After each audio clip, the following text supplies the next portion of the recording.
Hello, folks. Dustin Zarni here, Commissioner in the Car. Today is Tuesday, and it is, I always forget to check the day beforehand, Tuesday, July 11th. And this is my primary wrap-up edition. We're able to do this because after the absentees were counted last week and final canvas, we were able to determine that we had no hand counts coming out of this primary.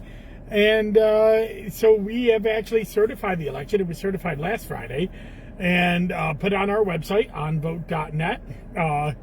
And so you can go there. We have an elections results tab, which has all the certified elections up. And it's going back to 1960, actually. And I'm working on a project that will get it back to 1945. I hope to have that done later this summer. And then we will be... pretty much everything that we had in our office will be up on the website. So our certified results are up there. As has been the case for the last couple of years, we've had 3 different ways you can review those results. The fancy maps that we have, those are up with the new absentee totals in, so you can view election district by election district, hovering over the maps, looking at the different contests, see where people won and how they won, and also look at how they did versus in-person voting, which includes early and election day and absentee voting. They're broken up in there.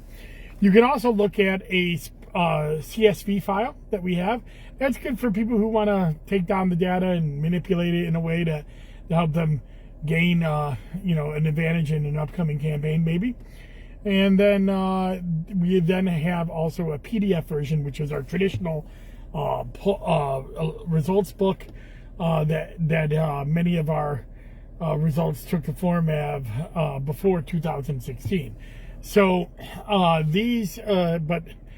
so the results are up thanks to our partner Sage Smith and their product Election Record and Results Caster for helping us translate those results to you this election. And I wanted to talk about the process for determining a hand count, because going into last week, I thought it was pretty certain that we were going to have a hand count in the school board race, or it was a very good possibility. And then there was another race, Common Council 4, that was both of those races on election night ended within the absentee ballot margin, or what the received absentee ballot margin. And so when something's within the received absentee ballot margin, especially now, it's a race that could be eligible for the hand count, because we count most of our absentees now and put them as part of the election night results. So if it's still within that margin, it's a hyper small amount of absentees. But on election night, all we report out is the total votes cast. We don't necessarily report out, on our results caster, we put out the total votes cast, because people really kind of want to know just, how many votes somebody's won by.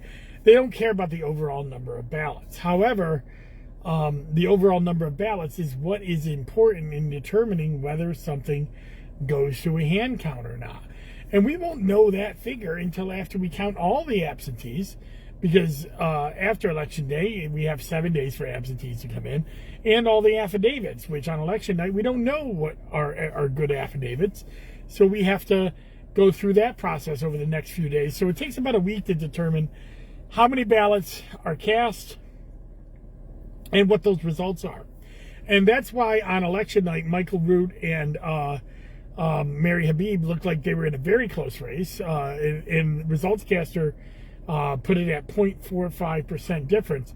But that was in the votes cast. What the law calls for is that it has to be a 0.5% or less difference of the total number of ballots. And so that kind of changes your universe a little bit. And Mary Habib actually won the absentee and affidavit ballot final canvass. She gained votes out of that. And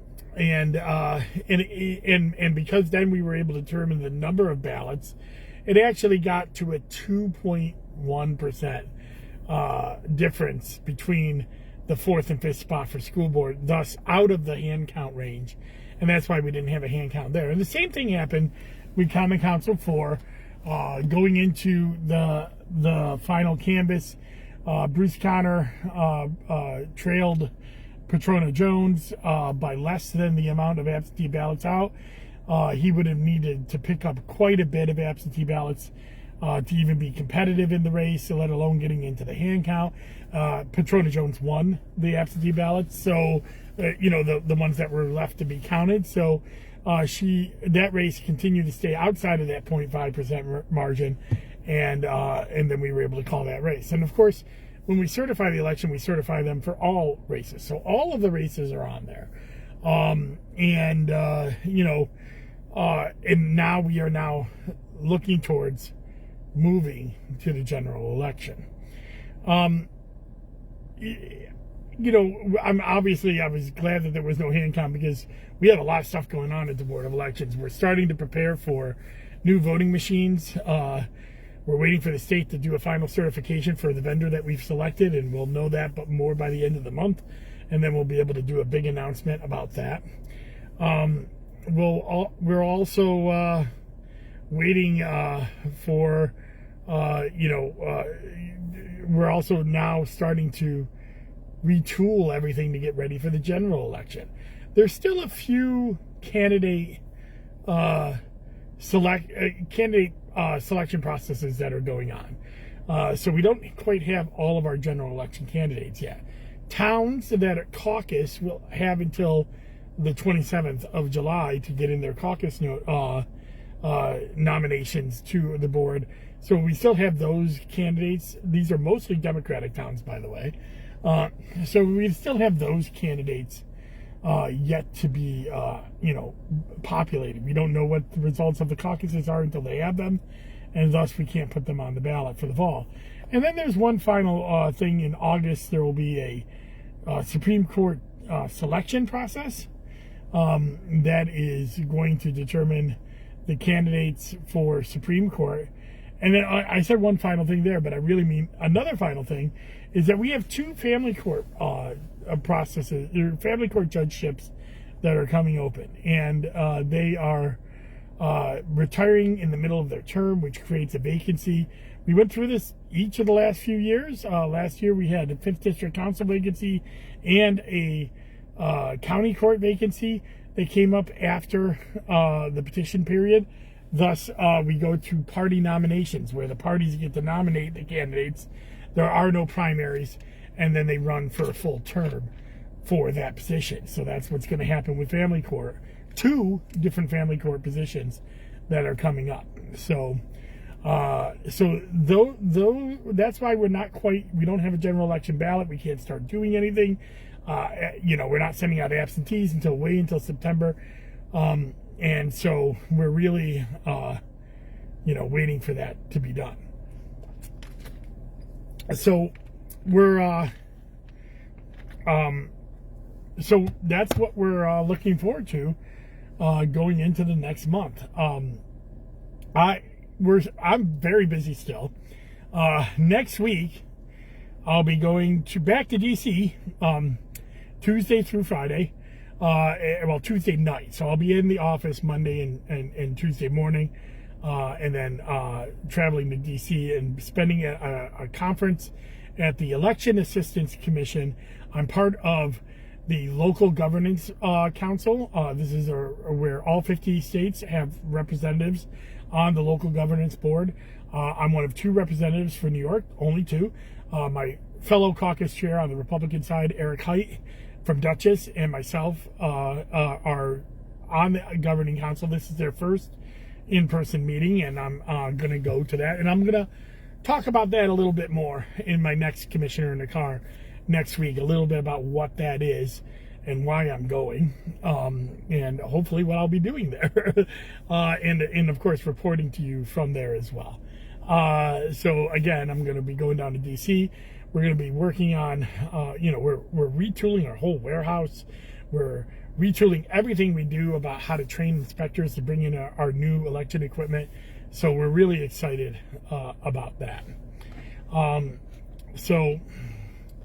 that, there's a lot of stuff going on at the board. It's, summer is usually kind of a deader time, but not for us because we have all these changes.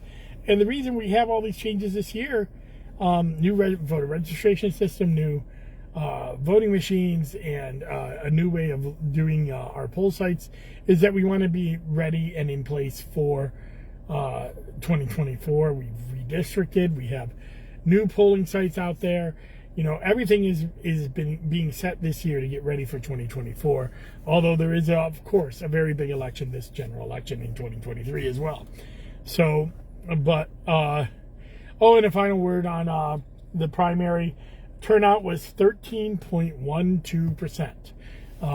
Not very big. Not incredibly small for a primary. Sometimes we've seen primaries at under 10%. So, while as presidential primaries sometimes can get around 30-40%, but local, non-presidential primaries, 10% to 15%, that's more likely the turnout range. The city turned out had less of a race than the towns of Pompey and Salina. Republicans in Pompey and Salina turned out at a higher rate than Democrats inside the city, and way higher. Both of those way higher than the conservatives throughout the county for the DA race. But when I say way higher, I mean a couple points. But when you're only talking about 10% turnout, a couple points is like 20% of the total. So it's pretty big. So that, and none of that is surprising. That's about right. Republicans tend to turn out at a higher rate than Democrats. Democrats and Republicans tend to turn out at a lower rate than Democrats and Republicans. So the conservatives turned out at a much lower rate for their primary election. And the city tends to turn out less than the towns because, urban cores tend to be behind in voter turnout, and a higher number of people who are registered that decide not to participate in the election. So that's all I got for this week's Commissioner in the Car. What do I got coming up this week? On Thursday, I'm back with my Zoom and Zarnies. I'm speaking to my good friend, Mo Brown, recent winner of the OCL 15 primary.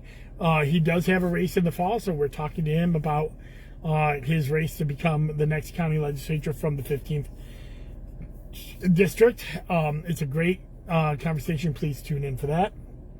Weekly wonks. I got back on my horse. I did a weekly wonk this last weekend about the 2022 annual report that we just released. It talks about all the financial, in the annual report, there's a lot of stuff in there, but a lot of it has to do with our financial performance, and that's in there, as well as how we rank throughout the state in terms of resources given and efficiency by the Board of Elections. So check that out. Next weekend, I will start a in-depth look at the primary. I'll be doing a two-part series. The first part will be early voting and absentee voting. The second part will be election day and overall turnout. And so that'll be the next 2 weekends for the weekly wonk. And we'll close out July with a look at party changes. Now that the primary is over, we're going to start rolling the parties. All the party changes that were on hold from February 14th to July will be processed in the next week or so. We have stats about how that is, and I also have stats showing how new registrars are voting or not voting, are registering. So I hope to have a nice little article for you about that, 3 weeks from now. So that's my plan. As always, go to DustinZarny.com. You can like, subscribe, get free content information, and hopefully, you'll find it interesting. I also put election news up there when it pertains to Onondaga County or myself or whatever. So that's also on that website. So check it out. Thank you very much for joining Commissioner in Car, and have a good day. Bye-bye.